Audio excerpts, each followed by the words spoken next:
Hello and welcome to episode 12 of ComposerCast. And on this episode, I want to talk about an event I went to called Open Doors, about finding your career in the games industry.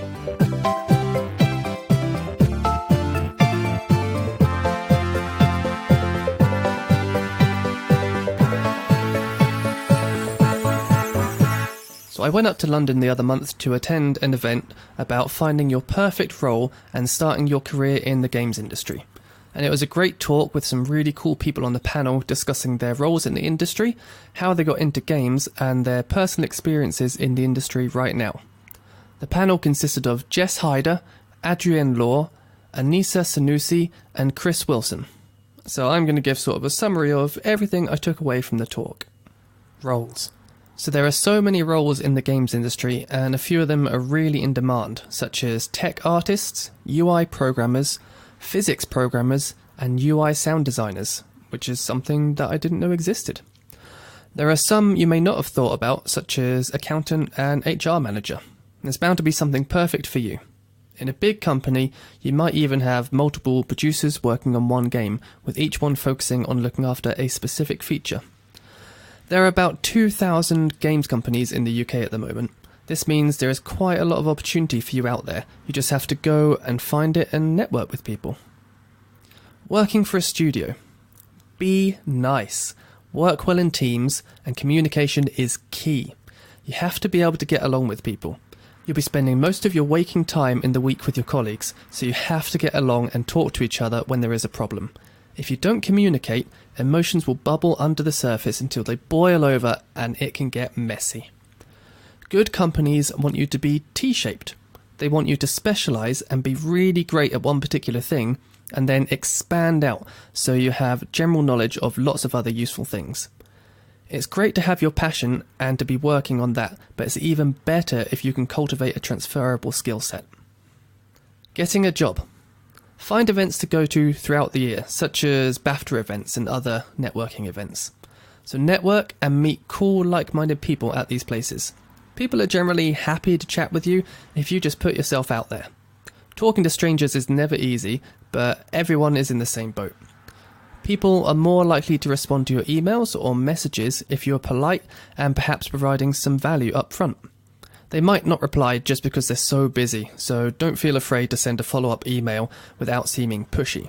Be polite, get to the point with the important info, and give a clear subject to make it easier for the person to get back in touch with you.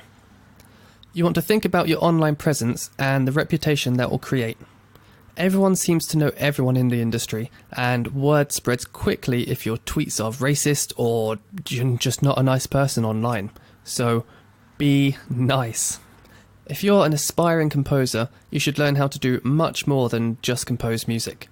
At the indie level of the industry, you're much more valuable to someone if you know how to implement your music, how to use middleware like Wise and Fmod, and how to create triggers in Unity. The more value you bring, the more value you'll be worth to the team.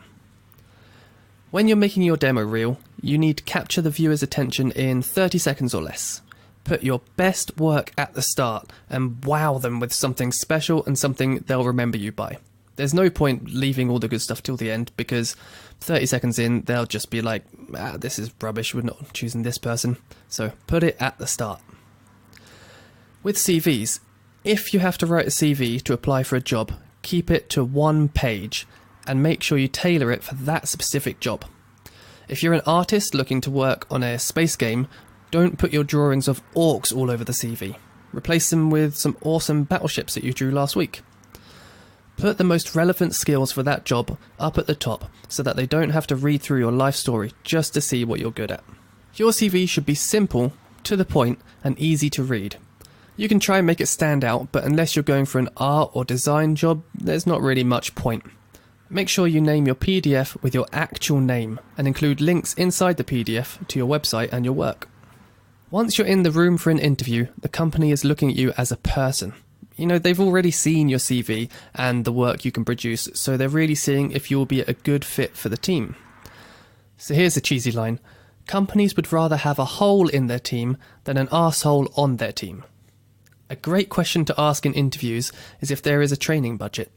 You'll still have to be proactive in finding great courses and events to go to, and you'll still have to pitch as to why it's worth sending you, but it will be really good for the company and for your skills to progress and to attend these events. People care about the results. Nobody's really interested in the tools that you use except to check that you're capable of using the standard software.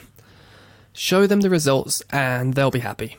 Focus, put in the work, and be super proactive. If you can do that, you already stand a much better chance of getting a role in the industry than 90% of other people. So here are some tasks that I've taken away from the event. The first one is I need to learn Wise. It's not good enough to just make music. Like I said earlier, I have to be able to implement that music, or at least understand how it's going to be implemented. So if you learn a middleware like Wise, then you're going to be a bit more valuable. To learn Wise, I think they've got a Wise 101 course, which is what I'm doing right now, and I think they've just released a Wise 201 course, so definitely go check them out. They're free. I think you only have to pay if you want the official certificate. The next task I've taken away from the event is I need to learn how to implement music in Unity. So forgetting about the middleware, just sort of going straight in to the game engine and trying to put the music in there. The third task is I want to branch out a little bit into the world of UI sound design.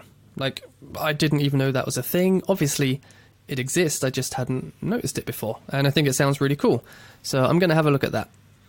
The fourth task I took away, I need to look up game industry events that are happening this year. So the only one that I really know of is I'm going to EGX Rezzed on Friday let me check my calendar, pretty sure it's the 13th. Yeah, Friday the 13th. So I'm recording this on a Monday right now. So this Friday I'm going to EGX Rezzed, and I like that one because it's not too busy. You get to meet all the developers. It's all indie games, and I tried going to the big EGX before, and that was just way too crowded. And it's just, here's the new AAA games, come play this. But Rezzed, it's in Tobacco Docks in London, and yeah, it's just a really nice day. And then in the evening I'm going to the industry event, so have drinks, meet people, and just have a nice time.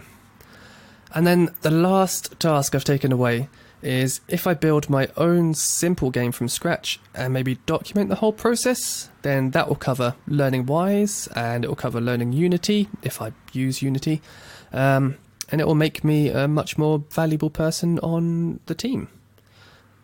Alright, that was the summary of the whole talk. The other stuff I've been up to at the moment is I've bought myself an Oculus Rift, and I got it the other day, and it took up my entire weekend. It's so good, it blew my mind. I've got a whole bunch of games, and just before I sat down to record this podcast, I tried out I think it's called Big Screen, and you're sitting in a cinema or you're sitting in a nice apartment somewhere, and you can put your computer desktop screen up on the big screen, so up on the cinema screen, and you can sit there and watch Netflix. And then you can invite, so any friends you've got on VR, you can invite them as well. And I thought, that's awesome. So that's one really cool thing that I've been doing. And then another one is an app called Rec Room, and it's free, and you just go in there and you meet people, and you end up just interacting and talking to these people, and that's really cool. And you can throw basketballs and throw stuff at each other and frisbees and everything. And then you can go on little quests or little adventures. So one of the games they've got in there is paintball. And on Saturday I must have spent 3-4 hours in VR just playing paintball with this group of people. And it's so good. You have to duck down behind things, and you can blind fire, and then you can quickly hide behind some other stuff and then pop out and shoot the person. I was shattered by the end of it, and I looked at my Fitbit, and I hadn't left the house all day, but I'd done 6,000 steps. So yeah, I'd highly recommend an Oculus Rift. They're so cool. And you got the HTC Vive as well. I think that's a bit more expensive. I found a Rift secondhand and thought I'd have a go, and it's going to keep me entertained for ages. So I think that's about everything that's going on. If anyone's going to EGX Rezzed, then hopefully I'll see you there. Otherwise, I look forward to the next episode. Bye!